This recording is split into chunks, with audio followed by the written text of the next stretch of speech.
Hello बच्चों, the question says a vertical cylinder closed from both ends is equipped with an easily moving piston dividing the volume into two parts. Right, तो एक आपको क्या है, vertical cylinder है जहां पे एक पिस्टन लगा हुआ जो क्या कर रहा है उसको दो पार्ट्स में डिवाइड कर रहा है, each containing 1 mole of air. और दोनों ही साइड क्या है, 1 mole air in equilibrium temperature T naught. The volume of the upper part is eta times greater than that of lower part, and what temperature will the ratio of this volume be equal to eta dash, and where eta dash is greater than eta, right? तो आपको यहाँ पे simple सा condition क्या है कि एक vertical cylinder दिया हुआ है, राइट, जो दोनों छोर से क्या है, सील्ड है, राइट, दोनों छोर से क्या है, सील्ड है। अब बीच में एक पिस्टन, राइट, बीच में नहीं कर सकते, इसमें एक बस क्या है, इन बिटवीन कहीं पे एक पिस्टन लगा हुआ है। तो चलिए इस अपर वाले पार्ट को हम लोग क्या मान लेते हैं, फर्स्ट पार्ट, एंड लोअर वाले को हम लोग क्या मान लेते हैं, सेकेंड पार्ट। और दोनों जगह कितना मोल रखा गया, n equal to 1, number of जो एयर है, number of moles of air यहाँ भी 1 है और यहाँ पे भी n इक्वल टू आपको क्या है, 1। तो चलिए अगर हम P2 प्रेशर की बात करेंगे, राइट, तो P2 प्रेशर कितने के इक्वल हो जाएगा, एक P1 प्लस, देखिए जितना प्रेशर यहाँ पे होगा, राइट, तो ये क्या है, यहाँ पे P1 है और यहाँ पे P2 है।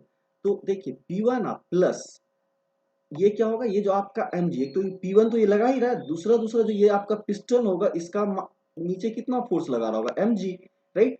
और एरिया ऑफ क्रॉस सेक्शन क्या होता है, a होता है, तो mg बाय a ही आपका क्या हो जाएगा, यहाँ का अप्लाइड प्रेशर, राइट।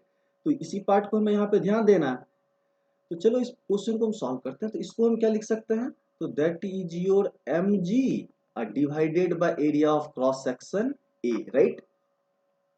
तो अब यहाँ पे देखिए अगर हमें mg बाई ए को निकालना हो, राइट, हम क्या लिख सकते हैं, mg बाई ए। तो अगर इसके वैल्यू को निकालेंगे तो mg बाई ए, तो ये किसके इक्वल हो जाएगा, right, that is your P2 minus P1 के, किसके इक्वल हो जाएगा, P2 माइनस P1 के। तो चलिए अगर यहाँ पे हम बात करें P1 का, राइट, तो P1 कितना होगा, तो इनिशियल कंडीशन में, राइट, P1 को अगर हम बोले ये क्या हो जाएगा, नंबर ऑफ मोल्स तो 1 ही है, तो n का वैल्यू तो 1 ही हो जाएगा, are T naught divided by, right. तो अपर पार्ट का वॉल्यूम क्या है, आपको पता है कि अपर पार्ट का वॉल्यूम ज्यादा होगा, तो कितना टाइम्स ग्रेटर है, वो तो बोल रहा है एटा टाइम्स, राइट। तो एटा टाइम्स हम लोग क्या मान सकते हैं कि इनिशियल वॉल्यूम जो था V नॉट था, राइट। सिमिलरली अगर हमें P2 निकालना हो, राइट, तो P2 किसके इक्वल हो जाएगा, तो यहाँ पे भी टेम्परेचर नंबर ऑफ मोल्स 1 है, टेम्परेचर क्या है, T नॉट है, राइट। और जो वॉल्यूम है वो क्या है आपका, V नॉट है, वॉल्यूम क्या है, V नॉट है। तो चलिए इस वैल्यू को हम यहाँ पे अगर रख लें तो देखिए R T naught by V naught common आ जाएगा, right, R T naught divided by V naught, ये कॉमन आ जाएगा, राइट। तो ये क्या हो जाएगा, 1 माइनस 1 बाई एटा, क्या हो जाएगा, 1 माइनस 1 बाई एटा, क्यों, किसका वैल्यू निकाला, P2 माइनस P1 के। चलिए इसको हम लोग क्या मान लेते हैं, इक्वेशन 1 मान लेते हैं। सिमिलरली फिर से अगर सेकेंड केस में निकालना हो, राइट, तो mg बाई ए, तो फिर से क्या होगा, दूसरे केस में क्या बोला गया है कि जब हम टेम्परेचर पूछा गया तो what temperature will the ratio becomes Etah dash, तो मान लेते हैं हम टेम्परेचर क्या कर ले रहे हैं, टी डैश कर ले रहे हैं, टेम्परेचर क्या कर ले रहे हैं, टी डैश, जिसके वजह से क्या होगा, वॉल्यूम में चेंजेज आएगा, राइट। तो इस केस में आपका क्या होगा कि P2 माइनस P1 अगर निकालना हो तो R तो आपका यही रहेगा, राइट, R, इसको क्या लिख लेंगे, तो T डैश, ये क्या हो जाएगा, R T डैश, और वॉल्यूम क्या हो जाएगा आपका V डैश, वॉल्यूम क्या हो जाएगा, V डैश, राइट। और ये तो 1 माइनस 1 बाई आपका क्या हो जाएगा, एटा डैश, राइट। तो ये आपका क्या बन गया, इक्वेशन 2। तो इक्वेशन 1 बाय 2 में आप देख सकते हो mg बाय ए का ही वैल्यू है दोनों केस में, राइट। तो इस दोनों इक्वेशन को जब हम क्या करेंगे, एक साथ इक्वेट करेंगे, राइट, तो आपको यहाँ पे अगर टी नॉट टी डैश का वैल्यू निकालना हो, राइट, टी डैश, तो ये दोनों वैल्यू क्या होगा, इक्वेट हो जाएगा, ये दोनों वैल्यू क्या हो जाएगा, equate.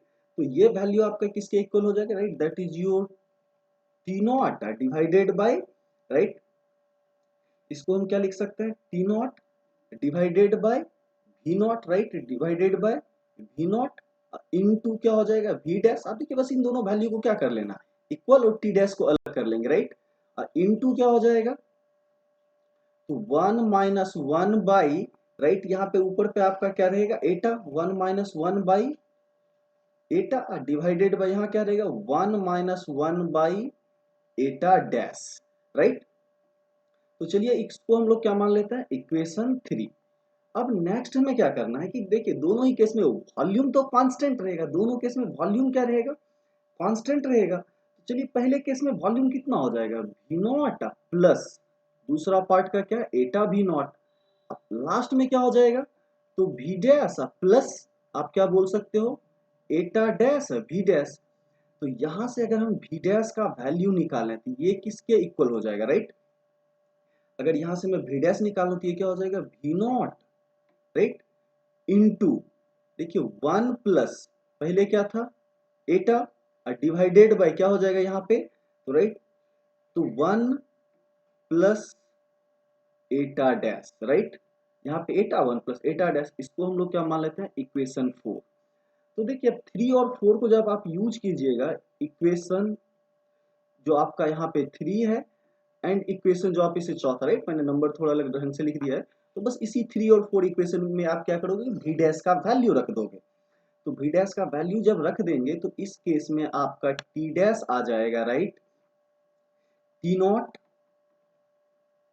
Into Etah dash by Etah into, right.